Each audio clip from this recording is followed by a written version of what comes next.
नमस्कार, मेरा नाम गौरव है और आप सबका स्वागत है मेरे YouTube चैनल शाइन विद गौरव में। दोस्तों, आप सबने मेरी लास्ट वीडियोस को बहुत पसंद किया, इसके लिए दिल से धन्यवाद। और इसी प्रकार की इंटरेस्टिंग वीडियोस आप सबको मेरे चैनल के माध्यम से हमेशा मिलती रहेंगी। तो दोस्तों, जिस टॉपिक पर मैं आज बात करने जा रहा हूँ वो टॉपिक बहुत ज्यादा इंपॉर्टेंट है, क्योंकि किसी भी चीज की गलत जानकारी होना आपके लिए नुकसानदायक हो सकता है। तो कोई भी टॉपिक हो, आपको उसकी पूरी जानकारी होनी चाहिए और सही जानकारी होनी चाहिए। और मेरी आज की वीडियो बनाने का उद्देश्य भी यही है कि आप सबको सही जानकारी प्राप्त हो सके। तो जैसा कि आप सब थंबनेल देख के समझ गए होंगे कि आज का टॉपिक क्या होगा। तो दोस्तों, लॉ ऑफ यूनिवर्स या यूनिवर्सल लॉ, तो अगर इसकी बात की जाए तो ये हम सबकी लाइफ में बहुत ही महत्वपूर्ण रोल प्ले करता है। और प्रॉब्लम ये है कि बहुत सारे लोगों को इसकी जानकारी होने के साथ ही साथ कुछ गलत जानकारी भी है, जिसको सही करना बहुत ज्यादा जरूरी है। तो चलिए बात करते हैं लॉ ऑफ यूनिवर्स या यूनिवर्सल लॉ के बारे में। तो दोस्तों, क्या आपने कभी सोचा है कि ब्रह्मांड कुछ खास नियमों पर चलता है? Law of attraction, law of Karma, law of vibration. लेकिन अक्सर लोग इन सब के बारे में कुछ गलतफहमियां भी रखते हैं। आज हम बात करेंगे 5 बड़े मिसकंसेप्शन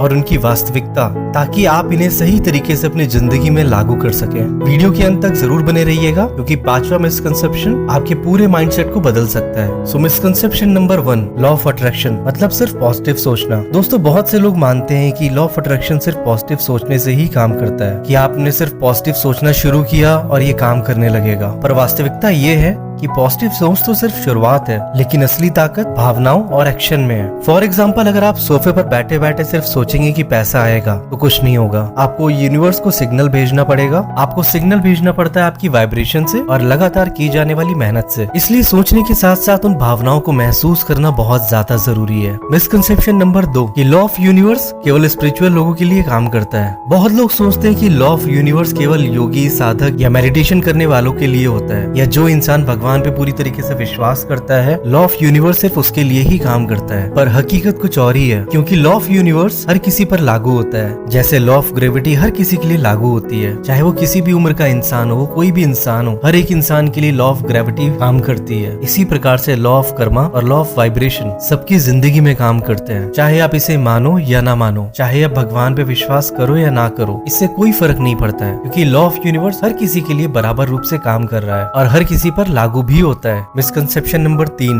अच्छा रिजल्ट और बुरा रिजल्ट। कई लोग सोचते हैं कि कर्मा का मतलब है गलत करोगे तो सजा मिलेगी और अच्छा करोगे तो इनाम मिलेगा। पर इसकी भी वास्तविकता कुछ और ही है, क्योंकि आपकी सोच, भावनाएं और आपका कर्म सब एनर्जी के रूप में यूनिवर्स में जाते हैं और मल्टीप्लाई होकर वापस आते हैं। यानी कर्मा सिर्फ पनिशमेंट सिस्टम नहीं, बल्कि एक यूनिवर्स बैलेंसिंग सिस्टम भी है। आप क्या सोचते हैं, आप क्या करते हैं और आपकी भावनाएं कैसी हैं, ये सारी चीजें मिलकर के यूनिवर्स तक जाती हैं और इसी के बदले में वो सारी चीजें कई गुना होकर आपको वापस मिलती है और वही आपका रिजल्ट होता है। मिसकंसेप्शन नंबर 4, कि लॉ ऑफ यूनिवर्स तुरंत काम करना शुरू कर देता है। दोस्तों, कई लोगों को लगता है कि लॉ ऑफ यूनिवर्स जादू की तरह तुरंत रिजल्ट देता है, पर वास्तविकता कुछ और ही है, क्योंकि ये लॉ आपके धैर्य और आपकी कंसिस्टेंसी पे काम करते हैं। ऐसा नहीं है कि आपने एक चीज सोची और उसको महसूस करना शुरू किया और वो तुरंत आपको मिल गया। आपको कंसिस्टेंसी के साथ उसे महसूस करना शुरू करना होगा। जैसे बीज बोने के बाद फल आने में समय लगता है, वैसे ही मैनिफेस्टेशन भी वाइब्रेशन और फोकस से धीरे धीरे रियलिटी में बदलते हैं। तो चीजों को अपनी लाइफ में मैनिफेस्ट करने के लिए आपको धैर्य रखना होगा और इसे कंसिस्टेंसी के साथ महसूस करना होगा, और ऐसा महसूस करिएगा कि जैसे वो सारी चीजें पहले से ही आपके पास है। मिसकंसेप्शन नंबर 5, कि लॉ ऑफ यूनिवर्स आपका भाग्य बदल दे, वो भी बिना किसी मेहनत के बिना। दोस्तों, कई लोगों को गलतफहमी होती है कि लॉ ऑफ यूनिवर्स आपके भाग्य को बदल देंगे, चाहे आप कुछ करें या ना करें, पर इसकी भी वास्तविकता कुछ और ही है, क्योंकि लॉ ऑफ यूनिवर्स आपका रास्ता आसान बनाते हैं, आपकी एनर्जी को अलाइन करते हैं, लेकिन मेहनत, फोकस और एक्शन आपकी जिम्मेदारी है। वो आपको करते रहना होगा, क्योंकि यूनिवर्स आपको सिर्फ सपोर्ट कर सकता है, आपकी जगह काम नहीं कर सकता है। आपके द्वारा किए जाने वाला काम आपको अच्छे या बुरे रिजल्ट देगा, तो आपका काम सिर्फ आपको ही करना होता है, ना कि आपकी जगह कोई और करेगा। तो दोस्तों, ये थे लॉ ऑफ यूनिवर्स के 5 बड़े मिसकंसेप्शन और उनकी वास्तविकताएं। और मैं आशा करता हूँ कि अब आपको पता चल चुका है कि यूनिवर्स आपके साथ तभी काम करेगा जब आप अपने विचारों, भावनाओं और एक्शन को अलाइन करेंगे। तो दोस्तों, कमेंट सेक्शन में मुझे जरूर बताएं कि इनमें से किस मिसकंसेप्शन पर आपने बिलीव किया था। और अगर आपको ये वीडियो अच्छी लगी हो तो इसे लाइक, शेयर एंड सब्सक्राइब करना मत भूलें। तो मिलते हैं एक नई वीडियो में एक नए टॉपिक के साथ, और तब तक ये याद रखें कि आप लॉ ऑफ यूनिवर्स के साथ मिलकर अपनी रियलिटी बनाते हैं। तो आज की वीडियो को देखने के लिए बहुत बहुत धन्यवाद। Thank you so much God, thank you so much universe.